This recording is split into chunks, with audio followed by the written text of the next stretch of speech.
Hola, hola, muy buenos días. Vamos a grabar este pequeño video de algunos 2 o 3 minutos para hablar un poquito del modelo de aprendizaje inverso. Voy a poner mi presentación.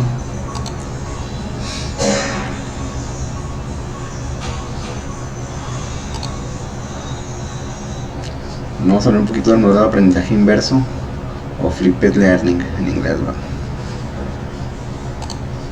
Ok, bueno, primero vamos a revisar unos conceptos claves para entender el aprendizaje inverso. Uno de los conceptos es aula invertida o classroom. Bueno, el aula invertida es hacer en casa lo que tradicionalmente se hacía en clase, es decir, transmitir la información a aprender y hacer en clase lo que tradicionalmente se hacía en la casa, las tareas. Cuando hacemos tareas o encargamos una tarea, ya estamos haciendo un aula invertida. Dependiendo de la tarea, la complejidad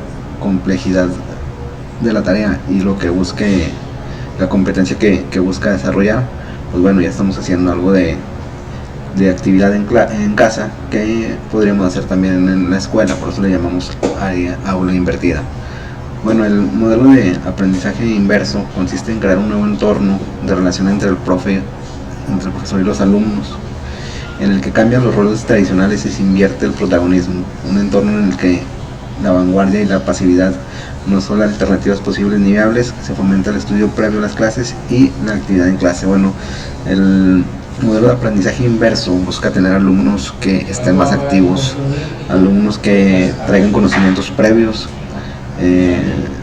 para poder dedicarle en la clase a actividades que requieran la supervisión del profesor. En este modelo de aprendizaje inverso, el protagonista real pues es el alumno, ¿verdad? El alumno es quien debe investigar temas, el alumno es quien debe realizar actividades propuestas por el docente, ya sea en su casa o aquí en el aula, pero no de una forma pasiva, sino de una forma activa. Bueno, ¿a qué se dedica el tiempo en la clase en el modelo de enseñanza inversa? Y haciendo una comparación en el modelo tradicional, fíjense, en la enseñanza tradicional, a la transmisión y consumo de la información para aprender. La verdad es que el modelo tradicional, si ustedes van a su aula, salón de clases, y en su materia, se la pasan copiando diapositivas o escribiendo un dictado del profesor, lo podríamos englobar en una enseñanza tradicional. ¿Qué se hace en la enseñanza inversa? Bueno, la producción de conocimiento mediante la interacción personal y la evaluación formativa. O sea, aquí ya se va a discutir, se va a debatir, pero los principales protagonistas pues van a ser los alumnos. Cosa importante que se busca en la enseñanza inversa es sacar la transmisión de información fuera del espacio del aula, que permite resolver el tiempo de clase para aquellas actividades que realmente requieran la presencia simultánea del alumno y del profesor en el aula. ¿Qué vamos a hacer cuando estemos juntos en el aula, profesor y alumno? Bueno, vamos a trabajar en equipo, vamos a hacer una evaluación formativa, vamos a discutir casos y vamos a realizar proyectos, ¿sí? Ahorita con el ejemplo yo creo que les va a quedar un poquito más claro cómo es el desarrollo de una clase. En la enseñanza tradicional, el profesor en el frente de la clase, los alumnos mirando hacia el profesor explica a sus alumnos que atienden, toman notas y ocasionalmente preguntan. ¿Cómo se desarrolla la clase en la enseñanza inversa?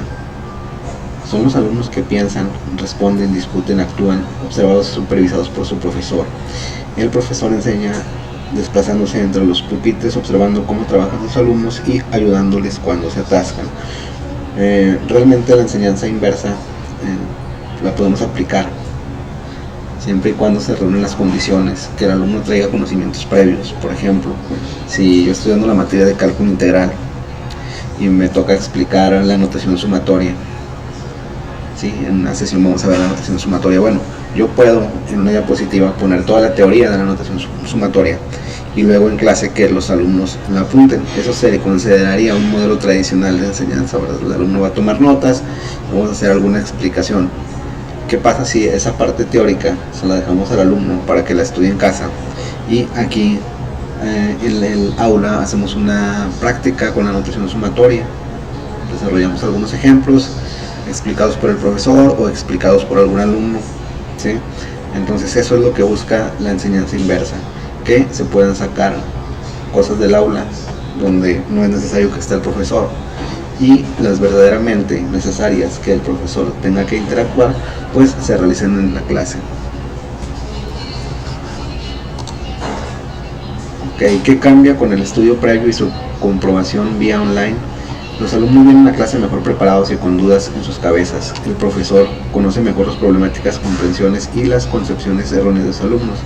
Gracias al modelo inverso hemos logrado que tanto el profesor como los alumnos lleguen mucho mejor preparados a la clase.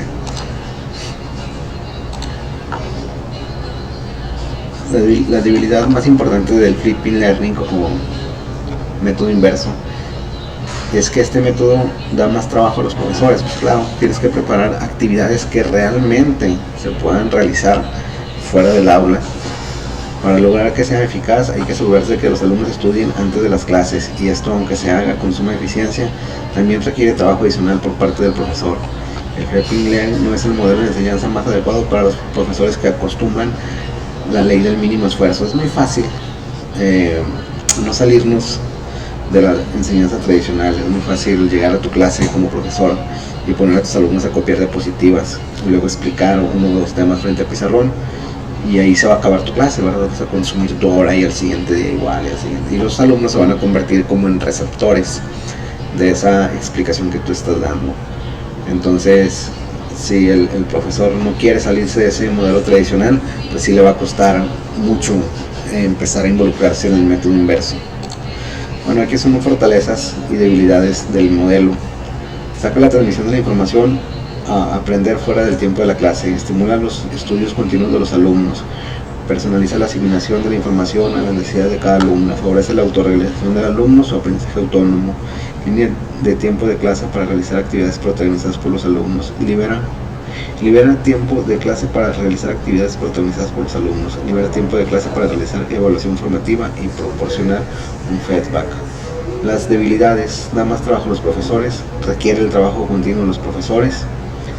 ¿Qué hago ahora con tanto tiempo de clase que me sobra? Planificar actividades individuales y de grupo que deben realizar los alumnos. ¿Cómo se hace la evaluación formativa? Planificar métodos de evaluación de grupos y conseguir el feedback. Bueno, esas son las fortalezas y debilidades. Realmente, si no se preparan bien las actividades que el alumno se va a llevar a su casa y las va a realizar él, esto no va a funcionar. Si el alumno no atiende las instrucciones, es decir, vamos a ver este tema, el alumno tiene que traer conocimientos previos. Si el alumno no trae conocimientos previos, va a llegar a la clase y va a estar desconectado de lo que está pasando ahí, ¿verdad? Bueno, antes de llegar a la conclusión, miren, por ejemplo, voy a poner otra diapositiva. Aquí está. Ok. Yo soy profesor de estadística. Bueno, al inicio me presenté. Mi nombre es Rolando Hidalgo Chavarría. Creo que me presenté al inicio. Esta presentación que estamos viendo, yo la utilizo cuando explico el tema de chi cuadrada.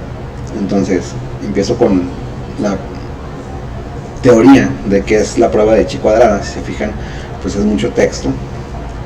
Vienen cuestiones que hay que hacernos para entender la importancia de la prueba de chi cuadrada. Viene la metodología para hacer la prueba, los pasos que hay que seguir para hacer la prueba. Viene pues figuras, en este caso la distribución chi cuadrada, cómo se comporta, los grados de libertad, los conceptos claves para entender la prueba de chi cuadrada, independencia, dependencia, cómo se plantean las hipótesis, H0, H1, y el procedimiento, ¿verdad? Las fórmulas para obtener la chi cuadrada. Normalmente todo esto lo veo en dos clases. Primero vemos la parte teórica, 2 o 3 clases, dependiendo de los alumnos, ¿verdad?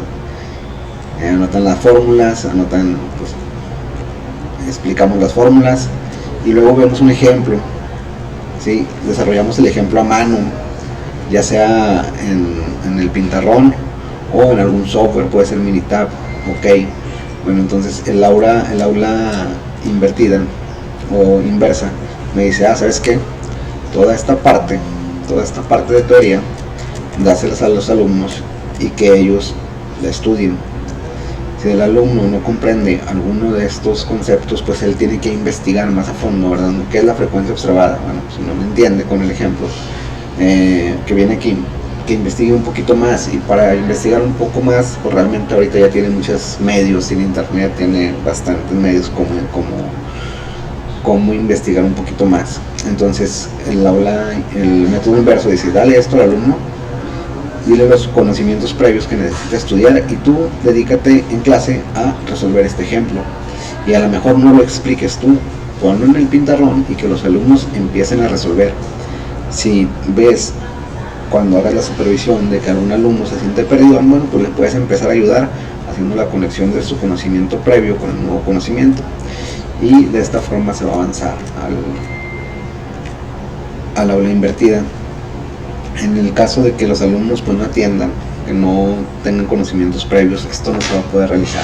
Realmente necesitamos que las actividades que plantea el docente sean actividades que se pueden realizar con aula invertida o con método inverso, y que los alumnos dediquen tiempo extra en su casa para leer información, para ver videos, para resolver problemas, para visualizar ese conocimiento previo que a lo mejor no tienen, y llegar aquí con conocimiento previo fresco que les permita pues seguir avanzando hasta un nuevo conocimiento.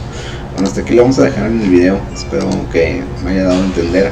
Realmente es un tema muy polémico el método inverso, porque se puede confundir que el docente pues ya no quiere hacer nada en clase, ¿verdad? Y que es todo lo contrario. Realmente el docente lo que quiere es tener alumnos más activos, más proactivos, que investiguen y que entiendan que el conocimiento pues no se genera de la noche a la mañana, tiene que llevar su tiempo, y tenemos que dedicarle pues tiempo todos, tanto docentes como alumnos, a la preparación de las clases.